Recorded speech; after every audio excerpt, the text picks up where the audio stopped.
الحمد لله رب العالمين والصلاة والسلام على أشرف الأنبياء والمرسلين وعلى آله وصحبه أجمعين. أما بعد، أعوذ بالله من الشيطان الرجيم. بسم الله الرحمن الرحيم. إن الله يأمركم أن تؤدوا الأمانات إلى أهلها وإذا حكمتم بين الناس فاحكموا بالعدل. قال الله تبارك وتعالى: ويضع عنهم إصرهم والأغلال التي كانت عليهم. صدق اللہ العظیم. بزرگان محترم، معزز بھائیو، دوستو عزیزو، اسلام میں امانت کی بڑی اہمیت ہے. نبی اکرم صلی اللہ تعالی علیہ وسلم کا ارشاد گرامی ہے کہ قیامت کی نشانیوں میں سے ایک نشانی یہ ہے کہ امانت ختم ہو جائے گی. حتیٰ کہ آپ صلی اللہ علیہ وسلم نے ایک مثال دے کر سمجھایا. مسلم شریف کی روایت میں ہے کہ آپ نے کنکر لیا اور یوں اپنے پاؤں پر ڈالا اور فرمایا کہ اگر آگ کا انگارہ تمہارے پاؤں پر پڑے اور جیسے فورا ہو جاتا ہے، پھول جاتا ہے، لیکن اندر میں گندا پانی ہوتا ہے، فرمایا اسی طرح قرب قیامت میں، قیامت کے قریب بظاہر بہت مشہور ہوگا کہ یہ امانت دار، یہ امانت دار، یہ امانت دار، لیکن جب ان سے معاملہ ہوگا تو ان کے اندر سے ایسے گندا پانی نکلے گا جیسے اس میں سے نکلتا ہے. یعنی ظاہر میں تو بہت مشہور ہوگا کہ بڑے اچھے لگتے، لیکن جب معاملات ان سے ہوں گے تو ان سے گندے کوئی نہیں. نبی اکرم صلی اللہ علیہ وسلم فرماتے ہیں کہ امانت میں سب سے بڑی امانت اللہ کا قرآن ہے، جو اللہ نے بطور امانت کے ہمیں دیا ہے. اس قرآنی امانت کو ہمیں عمل کر کے اللہ تعالیٰ کو دینا ہے.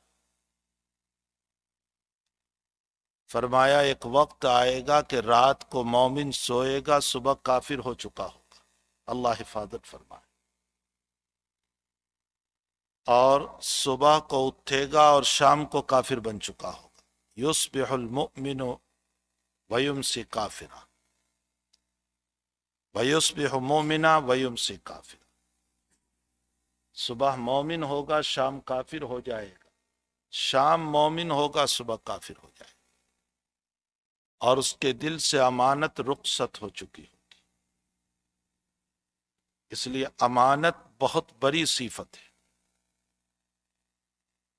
آج ہم دیکھ رہے ہیں کہ امانت ہی کے باب میں غیروں کو تو مسئلہ نہیں ہے، ہمارا اپنا مسئلہ ہے. ہمارے پاس باتوں کی امانت نہیں رہی. ہم کسی کو کوئی بات کہتے ہیں راز کے طور پر، شام نہیں ہوتی کہ وہ مشہور ہو جاتی. ہم کسی سے مشورہ کرتے ہیں امانت کے طور پر، لیکن وہ مشورہ راز نہیں رہتا، شام تک میں مشہور ہو جاتا.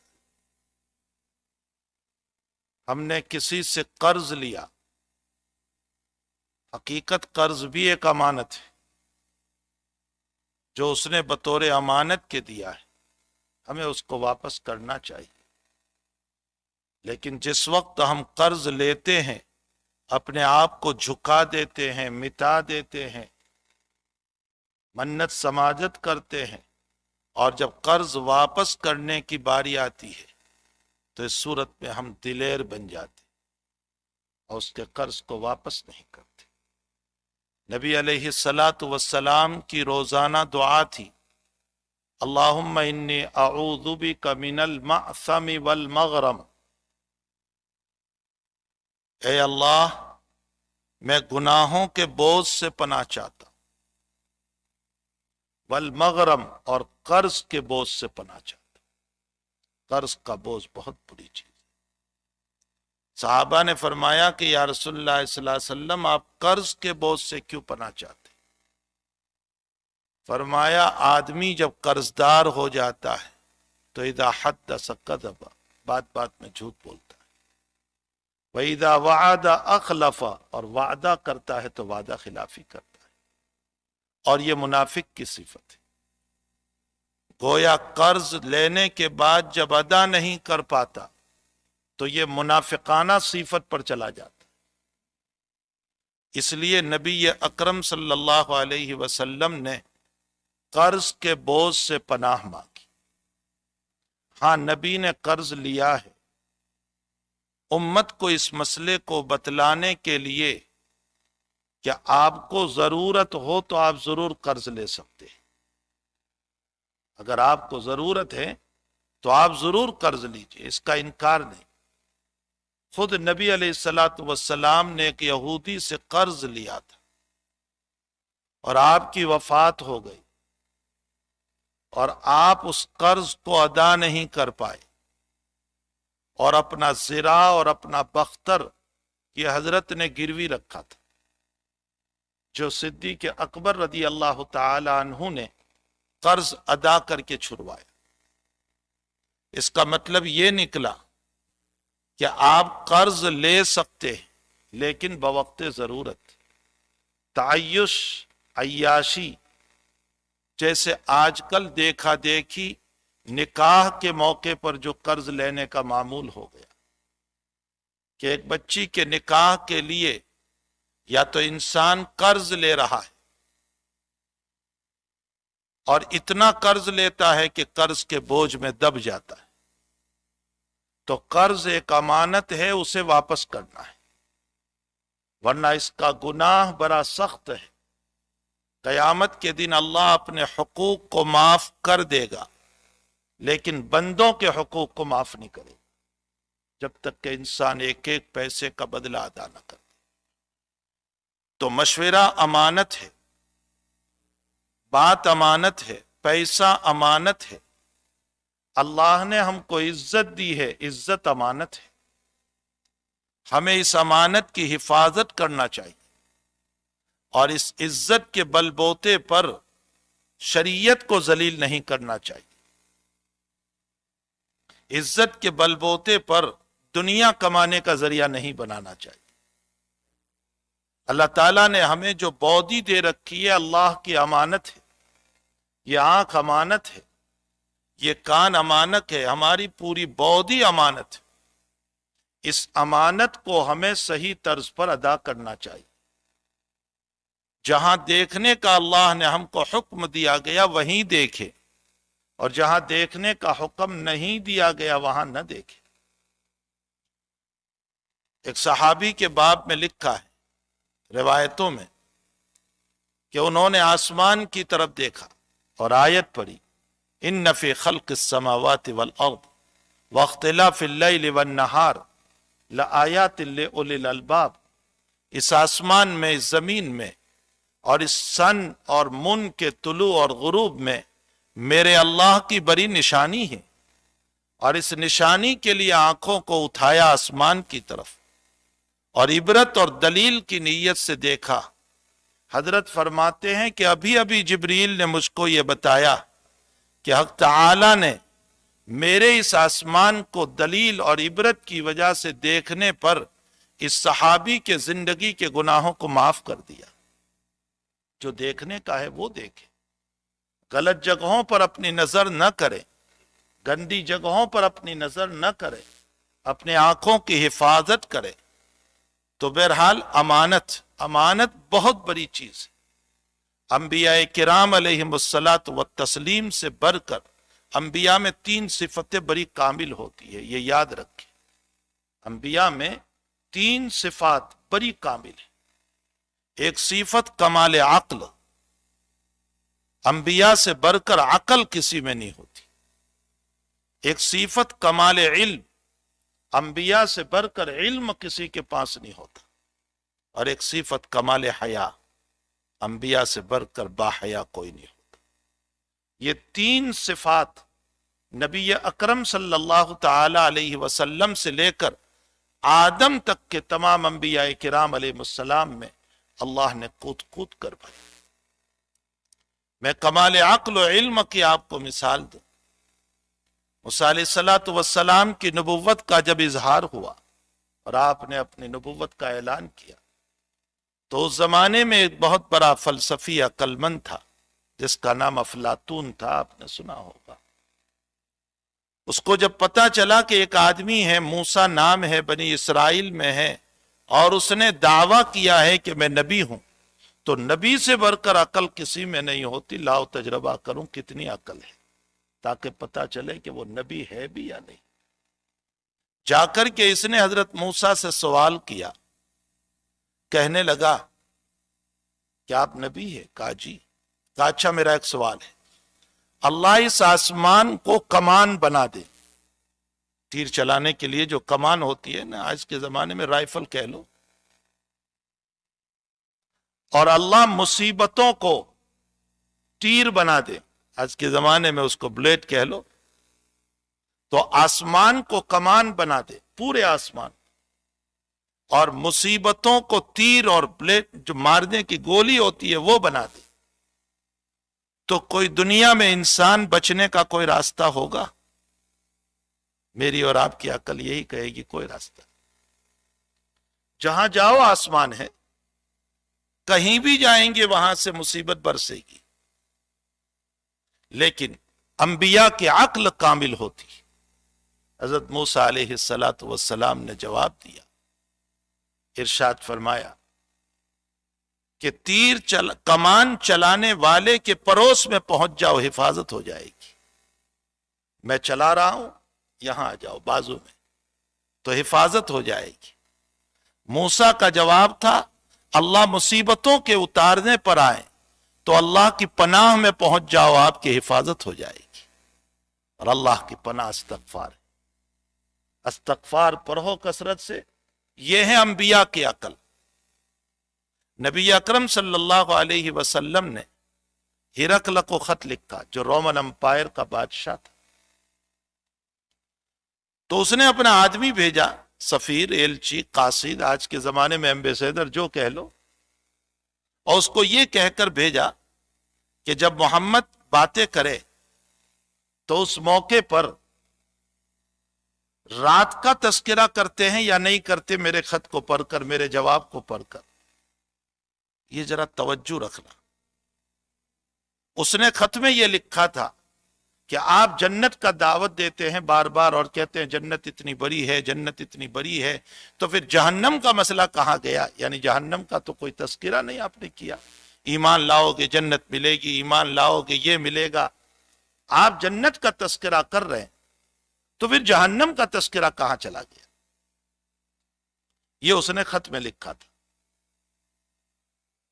نبی علیہ السلام جب اس کا خط پڑھ رہے، سنیے کمال علم، حضرت نے فرمایا اذا جاء النہار فأین اللیل، فرمایا جب دن آ گیا تو رات کی ضرورت کیا ہے؟ یعنی جب ایمان کی وجہ سے جنت آ گئی تو جہنم کی ضرورت کیا ہے؟ تو آپ نے لیل کا تذکرہ کیا، رات کا تذکرہ کیا۔ یہ ہے کمال علم نبی اکرم صلی اللہ علیہ وسلم کا۔ اور کمال حیا کا مسئلہ کیا ہوتا ہے؟ انبیاء میں حیا کتنی ہوتی؟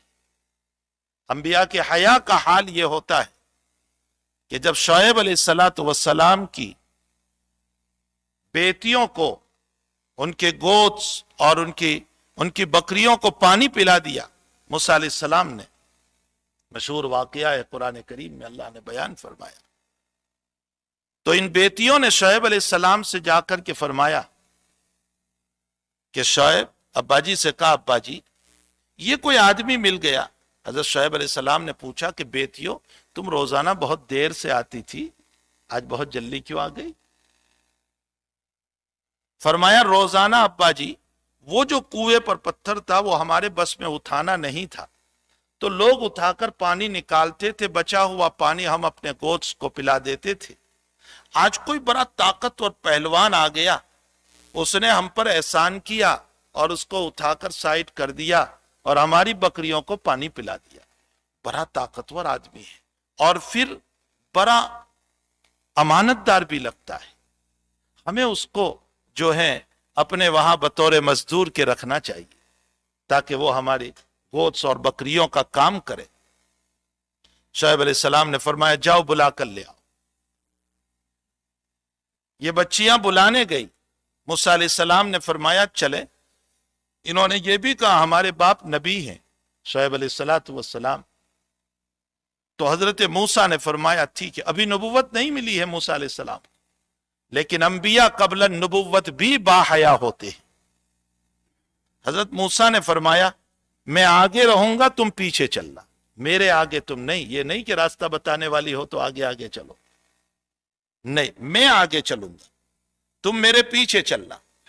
اور جہاں مرنا آئے گا وہاں کنکر مار دینا، بولنا بھی نہیں، کنکر مار دینا تاکہ میں ادھر مڑ جایا کروں گا. اس سے بڑھ کر حیا کس میں ہوا کرتی ہے؟ آپ انداز لگائیں. اسی لیے جناب رسول اللہ صلی اللہ علیہ وسلم کی صفت بیان فرمائی کہ آقا کے حیا کا حال یہ تھا کہ جیسے کنواری لڑکی پردہ نشین ہو، کل عذرا، عذرا کا لفظ حدیث شریف میں آیا. کنواری لڑکی، بے نکاح لڑکی، اور پھر وہ باحیا ہو تو اولن تو لڑکی، ثانین جو پردہ نشین، ثالثاً باحیا. اس میں جتنی حیا ہوتی ہے ہمارے آقا میں حیا تھی. اور حیا کا حال یہ تھا کہ جب زینب رضی اللہ تعالیٰ عنہا سے نکاح ہوا آپ نے ولیمہ فرمایا اور اس ولیمے میں سارے صحابہ کھا کر چلے گئے، لیکن 3 صحابی بیٹھے رہے باتیں کرتے ہوئے. اب حضرت کو اپنی فیملی سے ملنا ہے، لیکن حیا اتنی ہے کہ آپ نانی کہہ رہے ہیں ان کہ جاؤ نکلو یہاں سے، مجھے فیملی سے ملنا ہے. حیا کی وجہ سے آپ بول نہیں پا رہے، حتیٰ کہ اللہ کو آیت اتارنی پڑی. اور اس آیت میں فرمایا کہ جب تک نبی گھر پہ نہ بلائیں نہ جاؤ، اور جب کھانا کھا لو فَإِذَا طَعِمْتُمْ فَانْتَشِرُوا، چلے جاؤ. وَلَا مُسْتَانِسِينَ لِحَدِيث، باتیں کرتے ہوئے بیٹھے نہ رہو. إِنَّ ذَلِكُمْ كَانَ يُؤْذِي النَّبِيَّ، یہ نبی کو تکلیف پہنچاتا ہے. وَيَسْتَحْيِي مِنْكُمْ، لیکن نبی حیا کرتا ہے. وَاللَّهُ لَا يَسْتَحْيِي مِنَ الْحَقِّ، اور اللہ حق بات کو بیان کرنے سے حیا نہیں کرتا. اس لیے صاف صاف تمہیں مسئلہ بتا رہا ہے. بہرحال انبیاء کرام علیہم الصلاۃ والتسلیم میں 3 صفتیں بڑی کمال کی ہوتی ہیں. نمبر 1، انبیاء سے بڑھ کر باحیا کوئی نہیں. انبیاء سے بڑھ کر سب سے زیادہ عقل والا کوئی نہیں، اور انبیاء سے بڑھ کر سب سے زیادہ علم والا کوئی نہیں. انہی 3 صفات پر آپ نے اپنی امت کے باب میں مختصر اب اپنی بات پر آ رہا ہوں. آپ نے اپنی امت کے لیے بہت آسانی مانگی اللہ تعالیٰ سے، بہت سہولتیں مانگی. قرآن کریم میں ہے وَيَضَعُ عَنْهُمْ إِصْرَهُمْ وَالْأَغْلَالَ الَّتِي كَانَتْ عَلَيْهِمْ، آپ نے اپنی امت کے بوجھ کو دور کر دیا. دعا کر کر کے، اللہ سے مانگ مانگ کر کے آپ نے اپنی امت کے بوجھ کو دور کر دیا. بنی اسرائیل پر اونٹنی کا گوشت حرام کر دیا تھا. قرآن پڑھے وَحَرَّمْنَا عَلَيْهِمُ، تو بنی اسرائیل کے اوپر اللہ تعالیٰ نے اونٹنی کے گوشت کو حرام کر دیا تھا، اور چند جانوروں کے بطخ کے گوشت کو حرام کیا تھا، اور گائے وغیرہ کی چربی وغیرہ کو حرام کیا تھا. آقا صلی اللہ علیہ وسلم نے مانگ مانگ کر اپنی امت کے لیے حلال کروا لیا. روایتوں میں ہے کہ میری امت کے خیالات پر پکڑ نہیں ہوگی، ما حدثت به انفسها، خیالات پر کوئی پکڑ نہیں. معلم تتکلم او تعمل، جب تک بولے نہیں اور جب تک کام نہ کرے وہاں تک پکڑ نہیں. اس امت کے خیالات کو معاف قرار دیا گیا. روایت میں ہے رفیع عن امتی الخطأ والنسیان، میری امت سے خطا اور نسیان، بھول سے کوئی کام ہو گیا اللہ تعالیٰ نے معاف کر دیا، کوئی پکڑ نہیں. پورے الارام رکھ کر کے فجر کے لیے سویا تھا، تیاری پوری تھی، لیکن آنکھ نہیں کھل پائی، فرمایا نماز قضا ہو گئی، کوئی پکڑ نہیں ہوگی. آپ نے اپنی امت کے لیے مانگ مانگ کر کے بہت کچھ آسانی کر دی، اور اخیر میں آپ نے امت کو ایک دعا سکھائی، لا یکلف اللہ نفسا الا وسعها لها ما کسبت وعلیہا ما اکتسبت ربنا لا تؤاخذنا ان نسینا واخطانا۔ یہ پوری دعا ارباب حدیث نے، ارباب تفسیر نے لکھا ہے، یہ دعا قبول ہو گئی ہے نبی کی، اللہ نے بتائی، نبی نے مانگا، قبول ہو گئی، اس لیے لا یکلف اللہ، اس امت پر تکلیف والا عمل اب کوئی ہے ہی نہیں، کوئی عمل تکلیف والا نہیں ہے۔ اب اگر ہم یہ کہتے ہیں کہ اس میں مجھ کو تکلیف ہو رہی ہے، اس کا مطلب یہ میرے عزم اور ارادے کے خلاف ہے، باقی شریعت میں کوئی تکلیف نہیں ہے۔ قاضی ثناء اللہ پانی پتی رحمت اللہ علیہ نے تفسیر مظہری میں اس آیت کی تفسیر کرتے ہوئے لکھا ہے، فرمایا کہ اس امت میں اللہ نے آسانی ہی آسانی دی ہے، اور اگر تمہیں تکلیف محسوس ہوتی ہے تو تمہارے ماحول میں نماز نہیں پڑھتے اس لیے تم کو تکلیف ہو رہی ہے، یہ تمہارے ماحول کی کمی ہے، تمہارا ماحول روزہ نہیں رکھتا، تمہارا ماحول حیا نہیں کرتا، تمہارا ماحول اپنی آنکھوں کو نہیں بچاتا، اس لیے تکلیف ہو رہی ہے، ورنہ احکام میں کوئی تکلیف نہیں ہے، اور ذرا بہت تکلیف ہے اس پر بھی تمہارا اللہ درجات کو بلند کرتا ہے۔ معلوم یہ ہوتا ہے کہ ہماری شریعت میں کوئی مشکل کام نہیں ہے، حتیٰ کہ حسن بصری کا قول نقل فرمایا مفتی شفیع صاحب رحمت اللہ علیہ نے کہ اتنی سہولت اور اتنی آسانی دی کہ اگلی امتوں میں بعض گناہ توبہ سے بھی معاف نہیں ہوتے تھے، قتل ضروری تھا، اس امت کے سارے گناہ اللہ توبہ سے معاف کر دیتا ہے، حتیٰ کہ جان اگر گلے کو نہ آئی ہو اور شرک سے معافی مانگے گا تو 80 ایئرز کے کافر کو بھی اللہ معاف کر دے گا۔ یہ ساری سہولتیں ہیں، اس کے باوجود بار بار یہ بولتے رہنا مشکل ہے، مشکل ہے، مشکل ہے شریعت، یہ کچھ مشکل نہیں، ہمارے عزم و ارادے کے خلاف، ہمارے عزم و ارادہ نہیں ہے، ہمارا ماحول نہیں ہے، ہم ارادہ نہیں کر رہے، اس لیے ہم کو مشکل پڑ رہا ہے۔ اللہ ہم کو شریعت پر مکمل عمل کی توفیق عطا فرمائے۔ وصلی اللہ علی النبی الکریم برحمتک یا ارحم